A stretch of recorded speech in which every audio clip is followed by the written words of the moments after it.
Students, myself Professor R.S. Utpude from BLDS College, Jamkandi. Welcome to my e-learning class. Again, I am here with a problem on weighted average profit method. Today I am solving problem which has been given in two questions papers. The same question has been given in 2015 question paper Rani Chennamma University, and again it has been repeated in 2017 by same university. The problem is same, so I am solving that problem today, which is on weighted average profit.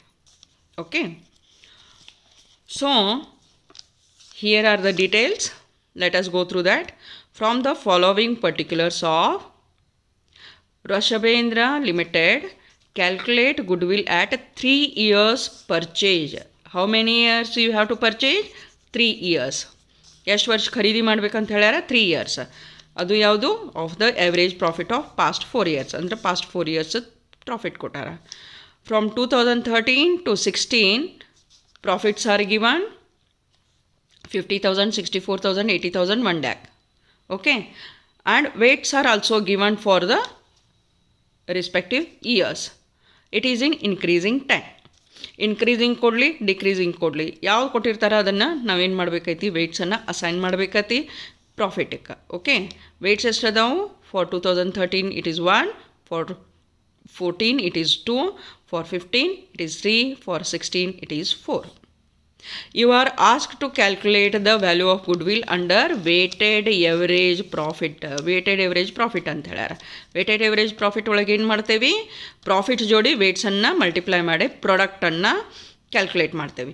ಆ ಪ್ರಾಡಕ್ಟನ್ನು total ಮಾಡಿ ವೇಟ್ಸನ್ನು total ಮಾಡಿ product is divided by number of weights assigned ಹಂಗೆ ಮಾಡಿ weighted average ತೆಗಿತೇವೆ.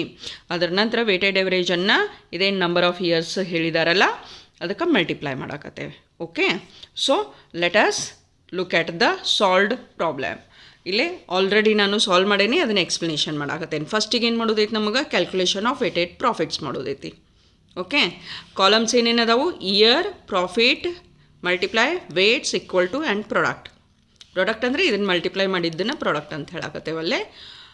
Year ಒಳಗೆ 2013ಕ್ಕೆ profit ಐತಿ 50,000, wait assign ಮಾಡಿದ್ದು 1 ಐತಿ. So 50,000 into 1 is 50,000. For 2014 profit is 64,000, weights assign ಎಷ್ಟೈತಿ? 2 ಐತಿ. ಸೊ ಪ್ರಾಡಕ್ಟ್ ಎಷ್ಟಾಯ್ತು? 1,28,000. For 2015 the profit is 80,000, weight assign is 3, so product is 2,40,000. For 2016, profit is 1 lakh, weight is 4 and product is 4 lakh. Now total the product.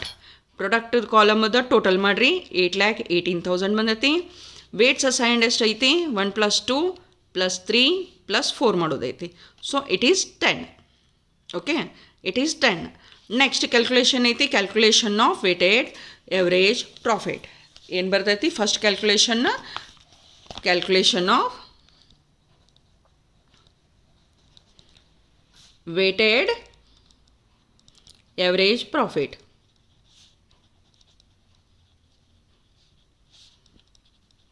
So weighted average profit is equal to total product, that is 8,18,000 divided by number of weights assigned ಅಂತ ಹೇಳ್ತೇವೆ. So total product ಎಷ್ಟೈತಿ? 8,18,000 ಐತಿ ತೊಗೊಂಡ್ವಿ. Weights assign ಎಷ್ಟೈತಿ? 10 ಐತಿ. So weighted average profit is 81,800 ಬಂತು. ಇದು calculation ಆದಕೂಳೇನ, weighted average calculation ಆದಕೂಳೇನ ನಿಮಗೇನು ಹೇಳ್ಯಾರ ಅವರು? It should be purchase for 3 years ಅಂತ ಹೇಳ್ಯಾರ. ಆವಾಗ ನಿಮಗೆ ವ್ಯಾಲ್ಯೂ ಆಫ್ ಗುಡ್ ವಿಲ್ ಬರ್ತೈತಿ ಅಂತ ಹೇಳಾಕತ್ತಾರ. So value of goodwill is equal to weighted average profit into number of years purchased ಅಂಥೇಳಿ ಫಾರ್ಮುಲಾ ಕೊಡ್ತೇವೆ ನಾವು. ಓಕೆ, ವೇಟೆಡ್ ಎವರೇಜ್ ಪ್ರಾಫಿಟ್ ಎಷ್ಟೈತಿ? 81,800. ನಂಬರ್ ಆಫ್ ಇಯರ್ಸ್ ಪರ್ಚೇಸ್ ಎಷ್ಟು ಅಂತ ಹೇಳ್ಯಾರ? 3 years ಅಂತ ಹೇಳ್ಯಾರ. ಓಕೆ, ಸೊ 81,000 ಇಂಟು 800 ಇಂಟು 300 ಮಾಡಿ 3 years ಮಾಡಿದ್ರೆ 2,45,400 ವ್ಯಾಲ್ಯೂ ಆಫ್ ಗುಡ್ ವಿಲ್ ಬರ್ತೈತಿ.